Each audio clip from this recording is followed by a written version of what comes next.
Hey guys, it's the Friction here, or Tiger Tank 12, however you call me, I don't really care. Welcome back to my channel, and welcome back to, well, Wargaming's response to update 1.2.1, and all of the changes that will be happening to the crew system and to World of Tanks Plus. Now, I think most of you guys and girls have probably heard of these changes, and, well, I think this is certainly a win for the player base. This is the first time since Rubicon that Wargaming have pushed back on a change that they really wanted to implement. Usually Wargaming pushes through. They don't care. They push through, they implement whatever they want to implement, and most of the time they don't really listen to player feedback. That's something we've heard and seen a lot of times. It happened with the artillery changes, happened with the high explosive changes, happened with the light tanks, the wheeled ones. And now, this is the first time since Rubicon they actually did listen to us and they didn't implement this. So, big props to all of the people, to all of the players who have given Wargaming feedback, to the content creators who have made videos and who have been very vocal and critical of Wargaming, and also the the viewers who were very active on the World of Tanks YouTube channel. I've seen a majority of dislikes on most of the videos, and I think Wargaming have seen that. But to be fair, I do not want to destroy this euphoric uprising and this feeling of we have finally accomplished something, but I think this was the only way out of this huge conundrum that Wargaming have created by, reverting these changes and by not pushing them through. I think this was the only way that Wargaming could have gone forward without losing a very, very large portion of their player base. And to be fair, rationally speaking, this is the only thing that made sense. Everything else would have just basically killed Wargaming and World of Tanks in the long term. I think World of Tanks would have just kind of slowly but surely, dwindled down and then kind of goes out of commission eventually. But with this, Wargaming have gotten a new license, a second life where they can actually look and see and kind of, improve on certain things, but also see how far they can go. And I think they have met their end this time around. They've seen how far they can go. Still, there are a couple of things that I don't like. World of Tanks Plus is going to be a thing either way. For me personally, okay, I'm not going to be buying it unless it's available for gold, but I don't think it's going to be available for gold. And to be fair, the improved equipment that you no longer can, demount, that's fine, that's great. But the bond equipment is still possible. So, it's kind of a cheap cop-out, but I have to be honest, I think we have to meet in the middle. Wargaming really want to implement World of Tanks Plus, much more than they want to implement the crew perks and the new crews and the new crew skills. And to be fair, you know what? It's fine, I can live with that. It's going to still give the World of Tanks Plus players an advantage. They're just going to be using bond equipment, and somebody's probably going to make a mod that you can quickly just shift and change the equipment to the other vehicles, and that's just something that will be a part of the game. But I think I can live with that. What is also very nice is that they are not going to be implementing new crews or new crew skills. That's not going to be happening right now. What they are going to be doing, though, is they're going to be implementing new quality of life improvements, basically allowing us to use every skill from the start immediately without having to have a crew of 100%. For example, Deadeye, for example, the Brothers in Arms perk. And that's really great. These life improvements are really great.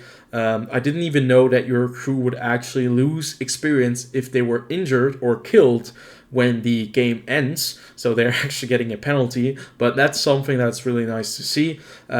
adding a battle interface for situational perks is great to see, so you have more information. You always know what perk is active, why it is active, and it's displaying the effects of all perks in the vehicle with the widget, and it's providing clear descriptions of perks and their effects. So these changes are actually really great.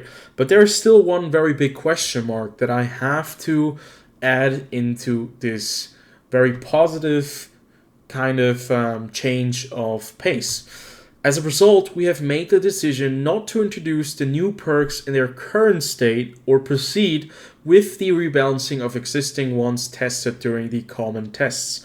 There is still this very large question mark here: in their current state or proceed with rebalancing of existing ones. So yeah, not to introduce in their current state. Will they rework this? Is this now something that they have completely scrapped, or are we going to have the same discussion in a couple of months' time? I'm not entirely sure what we should be expecting, but I think Wargaming wants to add in new crew perks or new skills. And I think that is something that they can definitely do.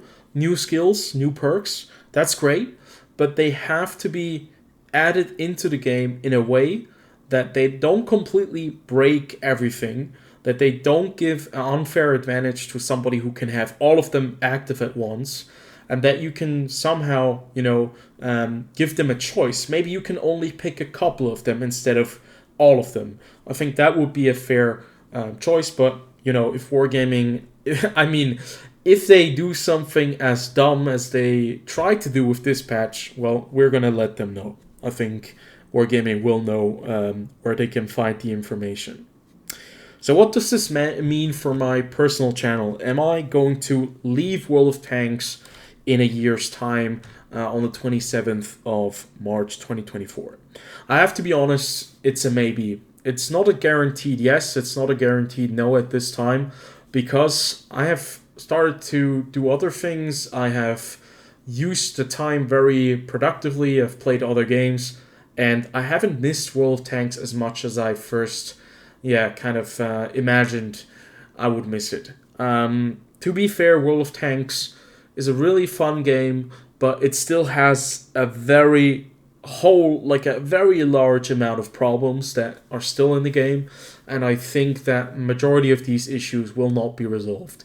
I'm talking about imbalances in matchmaking, the curb stomping of teams, some of the map balances, which are still kind of annoying. Certain maps are not very fun to play. The new airfield map is terrible. I really dislike that change.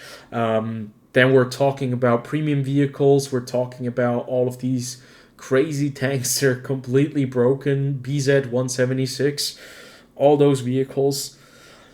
That means that I will see in a year's time how this game develops from now on, because 2023 is going to be a decisive year for World of Tanks. I think this is going to be the year where World of Tanks either kind of redefines itself, or the game realizes that there's not much more to it, and we're just gonna stick to adding more premium tanks, and then it's going to be less enjoyable. For me personally, that means that I'm not going to be buying any more premium vehicles, anything in World of Tanks or within the Wargaming universe. For me personally, I'm not going to be spending more money on World of Tanks. I'll just be using the resources I have right now, because I don't feel that Wargaming kind of deserve my hard-earned money at this moment in time for a change that should have never been implemented in the first place. And I have to say, still props for Wargaming to revert those changes, but at the same time, if they wouldn't have gone through with this, if they wouldn't have changed the plans, if they would have just pushed through everything, I think Wargaming would be in a lot more trouble eventually than they are if they revert these changes and keep the current system running. Because currently, okay, there are problems in the game, there are a lot of things, a lot of issues, but you don't have crazy crew combinations that make everything completely unfair, and with that change they would have made it very, very unfair. So props to Wargaming for that, but I think, in my opinion, it's the it's the least that they could do. You know, it's the only thing that they were able to do. So I can't even give Wargaming that many like a lot of laurels, because in the end it would have been completely idiotic if they would have stuck to their plans from a financial standpoint, from a gameplay standpoint, and from a standpoint where you have to think about the future of this game, where you are probably already not getting a lot of new players in there, that you're basically killing off the few players that have found this game in the last couple of years and are still willing to maybe buy certain vehicles. And I think that's the least that they could do. So, yeah, I think that's my opinion. I'm not entirely sure if it's a bit negative in the end, but this is still a win, and a very big win for us. And this means for me that, okay, now I know what's going on. Now I know the future, how Wargaming want to address these things. And yeah, now I can upload World of Tanks content again during this time. As I mentioned, I'm also going to be uploading other videos, because just playing World of Tanks is grueling and kind of exhausting. If you only play World of Tanks, and if you play a lot of World of Tanks, it's really not good for you, in my opinion. So I'm going to try to have a little bit of a more balance on this channel. So that's where I'm standing. Hopefully you guys do understand where I'm coming from. I would love to hear your comments. Yeah, let's hear it.